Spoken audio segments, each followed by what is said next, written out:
নমস্কার, আমার নাম পিউতালি। আমি অষ্টম শ্রেণীর ছাত্রী। আমার সঙ্গে আছে মধুমিতা মাহাতো ও নবম শ্রেণীর ছাত্রী। আজ আমরা শিলা সম্পর্কে কিছু কথা বলবো। শিলা শিলা হলো প্রাকৃতিক ভাবে গঠিত শক্ত পদার্থ, যার মধ্যে এক বা একাধিক খনিজের সমসত্ব বা অসমসত্ব মিশ্রণ। শিলার সৃষ্টির উপর ভিত্তি করে শিলাকে তিন ভাগে ভাগ করা হয়: আগ্নেয় শিলা, পাললিক শিলা, রূপান্তর শিলা। আগ্নেয় শিলা হচ্ছে এমন এক ধরনের কঠিন ও ভারী শিলা। এই শিলা পৃথিবীতে প্রথম সৃষ্টি হয়। পাললিক শিলা বিভিন্ন প্রাকৃতিক ক্ষয়কারী শক্তি, নদী, হিমবাহ, বায়ু দ্বারা ক্ষয়প্রাপ্ত পলি, বালি, কাদা ইত্যাদি সমুদ্র, নদী ও বিভিন্ন জলভাগের নিচে স্তরে স্তরে সঞ্চিত হয়ে ভূগর্ভের তাপে ও জলের চাপে জমাট বেঁধে পাললিক শিলা সৃষ্টি হয়।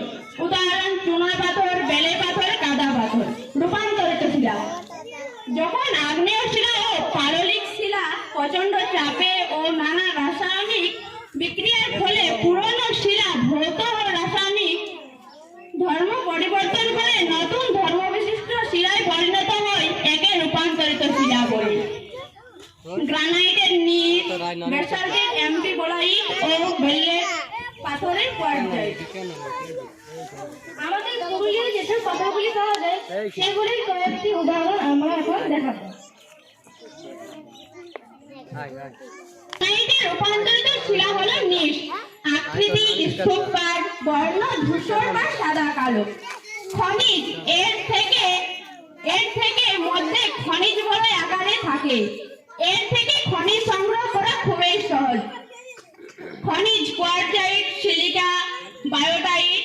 ব্যবহার: রাস্তাঘাট ও নির্মাণ কার্যে এই শিলা প্রচুর পরিমাণে ব্যবহার করা হয়।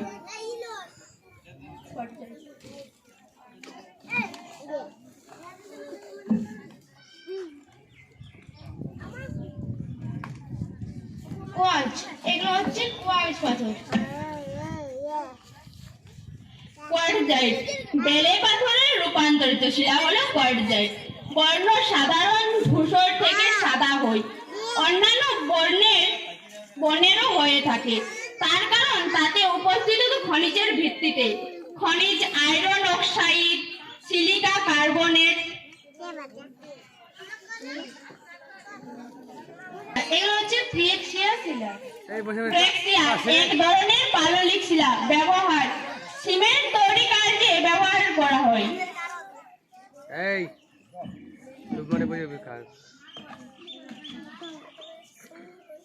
স্যান্ডস্টোন, এগুলো হচ্ছে স্যান্ডস্টোন পাথর।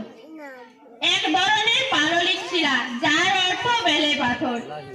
এর ক্ষয় প্রতিরোধ যথেষ্ট বেশি। বর্ণ হলুদ, কমলা, লাল, গোলাপি, সাদা, ধূসর হতে পারে। বেলে পাথর অঞ্চলে মাটির উর্বরতা কম হয়। এই শিলা গঠিত অঞ্চলে তরল খনিজ পাওয়ার সম্ভাবনা থাকে, যেমন পেট্রোলিয়াম। উদাহরণ: স্থাপত্য স্মৃতি সৌধ নির্মাণে ব্যবহার করা হয়। উদাহরণ: লাল কেল্লা। নমস্কার।